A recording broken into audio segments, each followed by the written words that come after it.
Hi guys! Welcome to Dens Paluto and Catering Services. Kasama po natin si Chef Denten para ibigay or ipahayag sa atin kung ano at paano naging successful ang kanyang catering services.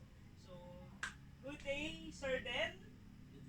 Hello, Ah, hello. Sa ano mo tawag sa mga ano mo? sa mga vlog, sa mga viewers, Ka ka-viewers ano tawag? ka-viewers, ka-vloggers. Ka-vlogger. So, Yun. siguro po, certain tatanungin lang natin kung bakit Dens Paluto and Catering Services and paano mo to plinano at inumpisahan? Ano ba, yung pangalan or yung business Yung itself? pangalan tsaka yung business services. Kasi bilang isang young entrepreneur, gusto ko na maibahagi mo rin sa amin kung ano yung naging plano mo sa pangalan kasi yung pangalan parang next in line. Pero paano mo plinano yung catering services? Ayun, kasi ako nung bata pa ako, sidekick pa ako ng nanay ko sa mga paluto. Si mami talaga originally nagpapaluto. Okay? Pero ano, yung palutong pasuyo talaga. Walang Walang charge. walang charge. Mga kamari niya, di ako, tulong-tulong ako, palengke, yun. Sa hanggang nag-aral ako ng electronics. Ang layo, di ba guys? Electronics From in, electronics engineer to catering services. ayun. Hindi ako nakagraduate, undergrad ako. Pero kailangan kong kumayod. Kailangan kong mag-provide. Since may hilig naman ako sa pagluluto, dahil nga na-train na ako ng nanay ko, bata pa lang ako, ah, ayun, nagsimula kami mag-business. Ang tinitinda namin, merienda, lugaw, tokwa, lumpia, yun. Ano lang sa bangketa lang po. Sa lamesa. Sa O lalabas simpleng lang kami lamesa lamesa, lang. lalabas lang namin paninda, ayun, yung mga tao, eat, ano lang, ganun lang. Tapos, hanggang sa hindi na namin ma-handle, kasi nga, yung mga kapatid ko, ano na rin, nag-aaral na rin. Kami-kami lang, pamilya lang. Ako, parang bumalik rin ako ng school eh. Ayun, so, natigil. Tapos, nung nag-pandemic, yan. Ito yung ano, pinaka ano namin, pandemic. Nag-start kami uli. Ihaw-ihaw naman. Maliit lang na ihaw-ihaw yan. Maliit na ihaw-ihaw na naging catering services. Ayun, yun nga eh. Meron lang, siguro, nag-start yung sa isang tao. Nagpaluto sa akin. Na binayaran ako. Tapos, sabi ko, ayos to ah. Parang may potential tong gantong style. Since nung pandemic, ano kasi, ang meta nun eh, delivery, di ba? Oo, Puro kasi delivery. bawal ang dine-in. Oo, bawal na dining. Kaya, yun, nakita namin yung advantage. Luluto, deliver through Lalamove. Yun. Tapos from there, ano na lang, puro referral, puro word of mouth. Ano, oh, dito masarap yung luto dito, order lang, try nyo, try nyo. Yun. Tapos, tuloy-tuloy. Simula sa mga bangko, tapos sa mga simbahan, yun, lalo na. Yan, puro order, order. Pero wala pa kami catering. Puro ano lang, food packs, party trays. Yan din ba yung paluto na pasuyo or may bayad na? Nagkaroon na ako, ma-mark up na ako kahit pa paano. May costing na. Then, sabi ko, magtayo kaya ako ng catering. Since dito na ako, nagluluto na ako. Mag-ano na lang, try ko mag-invest ng mga gamit. Ayun. Ah, unang cater ko, Arkila lahat ng gamit. Tapos, kada catering, meron akong napupundar hanggang makompleto ko. Ayun, nakapag-catering na ako ng sarili. Naka-provide ka na ng mga gamit Mm. para sa catering. Okay, so parang sa konting paluto na naging catering. So, yung puhunan, paano mo sinimulan or sa gaano kaliit na halaga yung sinimulan mo para maging ganito kalaking catering services? Kasi alam natin, pag catering services, equipment, provided mo, plates, spoon, utensils, lahat, pati mga tables and everything provided. So, napakalaking expenses ang kailangan. So, sa gaano kaliit na halaga ka nagsimula? Pwede ba naming malaman kung magkano yung naging puhunan mo ng first catering after nung rent ka ng mga gamit? Ang unang-unang punan talaga namin, actually hindi siya catering. Pero same year. May, yung naka-order ka yata sa amin nun dati. Chicken wings, Ay, oo. naka Yung nakapack. 2,000.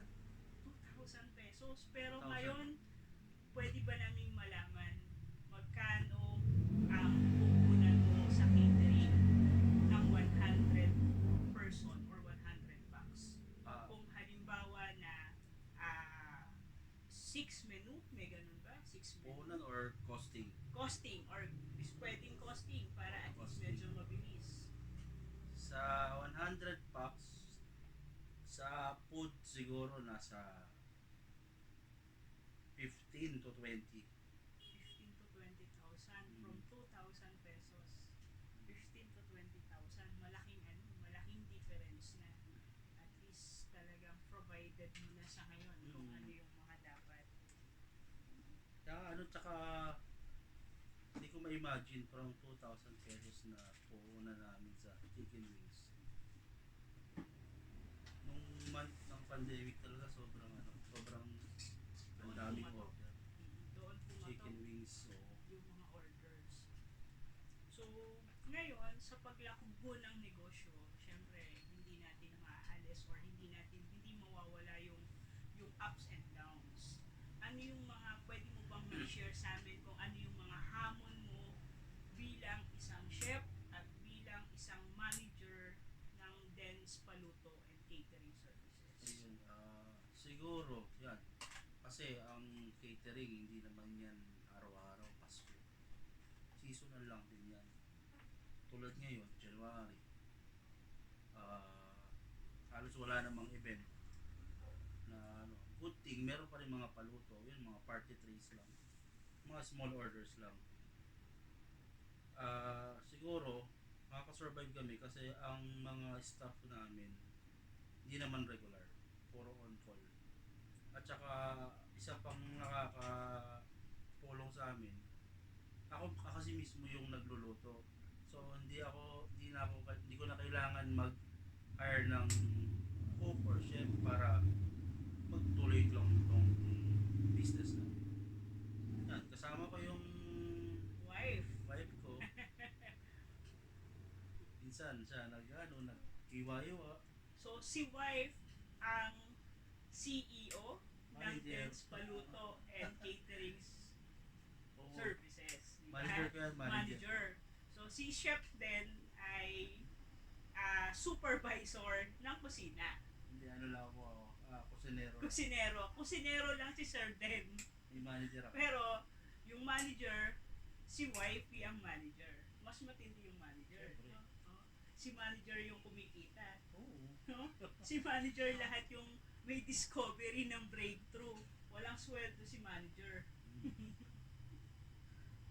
So, yun. Siguro, Sir Den, pwede mo bang ma-share sa amin? Kasi bilang isang estudyante ng entrepreneurship,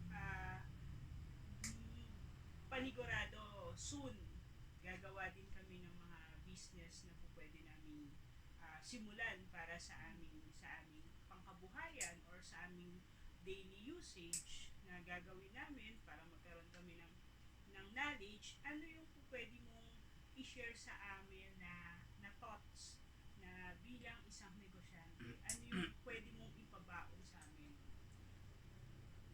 Siguro number one, kailangan kung gusto mong pumasok sa isang business, kailangan magaling ka doon sa pinili mong business. Kunyari ikaw, magaling ka magluto, anong dapat na i-business mo? Siyempre, related din sa pagluluto. Alam galing ka magluto, Pero gusto mo ang i-business mo eh pagtitinda ka ng mga parts ng sasakyan, parang unang una, wala kang alam sa ano, parang hindi magiging effective. Diba? Tapos, pangalawa, dapat talaga, yung craft mo is, ano mo, mahal mo yung ginagawa mo. Bigay mo yung 110% sarili mo doon sa ginagawa mo. Huwag mo iasa sa iba. Kasi ikaw lang naman yung talagang may pakialam sa business mo. Talaga. Ikaw lang talaga yung tunay na magmamahal sa business. Bukod sa asawa mo. Oo, eh.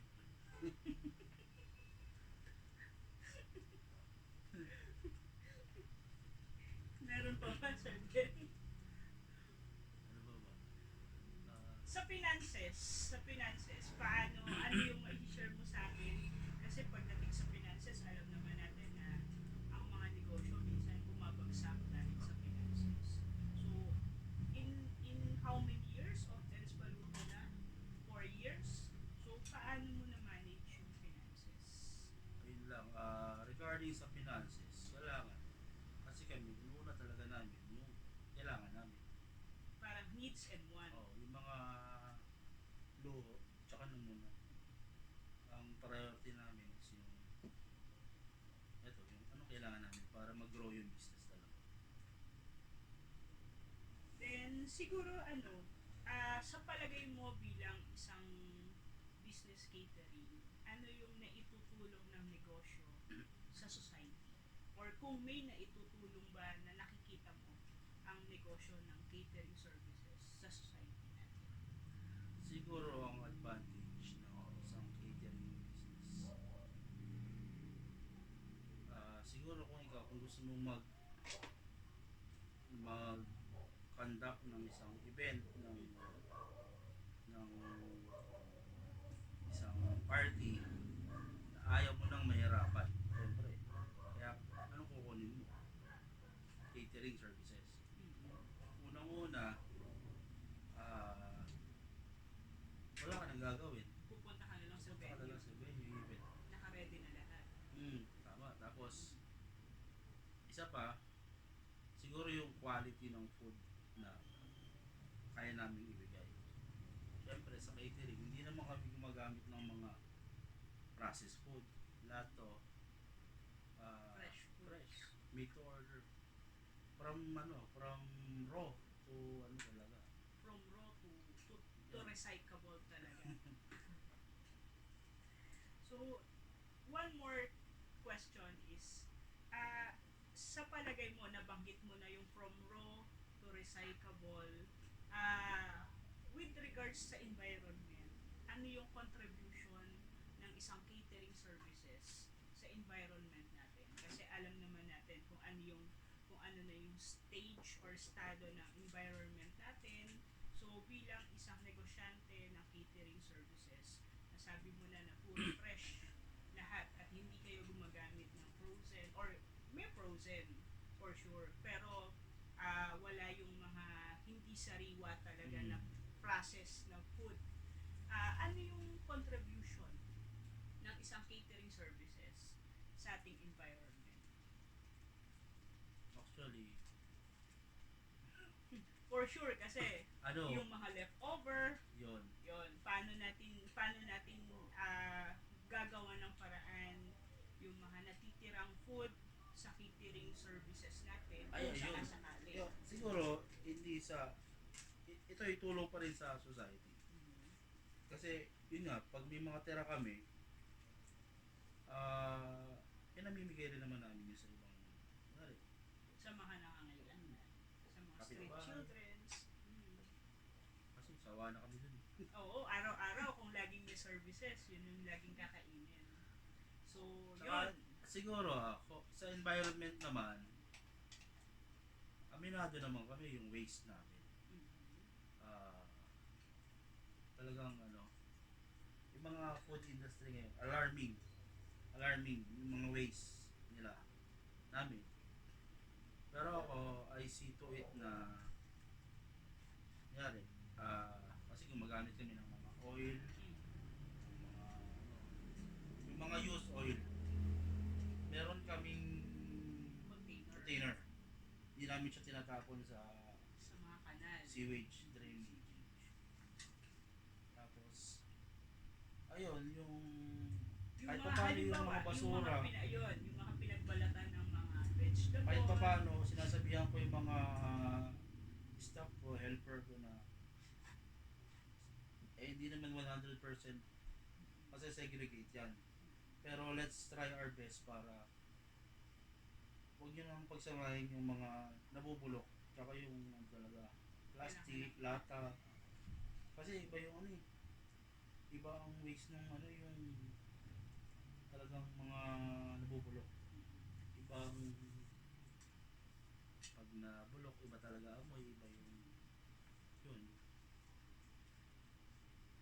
So, for the last chance, mag-invite ka na sa Dance Catering Paluto and Services. Ayun, guys, kung gusto nyo ng hassle-free na event, saka good service, good food, invite ko kayo na mag-inquire sa Dance Paluto and Catering Services. Guaranteed 100% yung food masarap, service, goods na goods. Yan. Tsaka yung sasagot sa page mismo ako yun. Tsaka guys, remind ko lang kayo, lahat ng kumikilos sa Dance Paluto and Catering Services, si Chef din at ang wife niya. So, yun. So, sa ngayon guys, wala tayong catering services ni Sir Den kasi naka-vacation ang Dance Paluto and Catering Services. Alam niyo ba kung bakit? Kasi guys, kakakasal lang ni Sir Den sa kanyang wife. Yung wife niya, yun yung manager niya. Kaya guys, huwag niyong kakalimutan. Asan ang page mo, Sir Den? Ito. Ayan. So, pakita natin ang Dance Paluto and Catering Services. So, thank you so much, Sir Den. Aasahan namin na sa mga susunod na araw at sa mga susunod na panahon, matitikman namin ang iyong luto. So, thank you, Sir Den. Thank you. Nagpapaano rin pala kami. Free food taste pag may event kayo.